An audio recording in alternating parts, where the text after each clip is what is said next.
Hair skin nail capsules.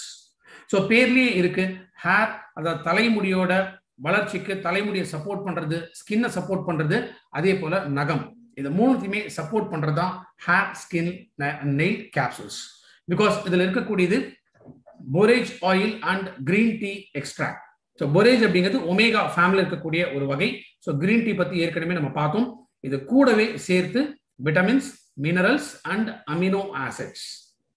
ஏன்னா தலைமுடி உதிருது, முடி கால்கள் லூஸ் ஆயிடுச்சு, இளநரை, சின்ன வயசுல நரமுடி வந்துடுச்சு, இந்த மாதிரி காம்ப்ளிகேஷன்ஸ் ஏற்படுறதுக்கு பல காரணங்கள் என்னங்க நம்ம பார்த்தோம்.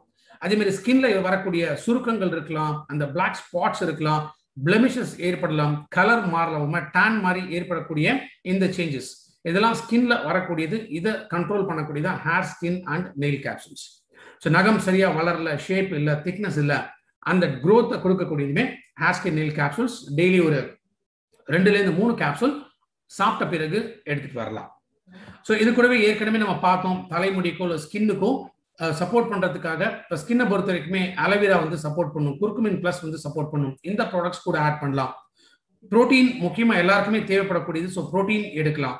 ரெண்டாவது, தலைமுடி சம்பந்தப்பட்ட ப்ராப்ளம் இருக்கா, அதற்கு வந்து நோனி இருக்கு, தென் ஆம்லா இருக்கு, புரோட்டீன் பவுடர் இருக்கு, ஹேர் ஸ்கின் நெயில் கேப்சூல்ஸ் இருக்கு. ஸோ இந்த ப்ராடக்ட்ஸ்லாம் ஹேர்ல ஏற்படக்கூடிய ப்ராப்ளம்ஸ் வராமல் தடுக்கக்கூடியது.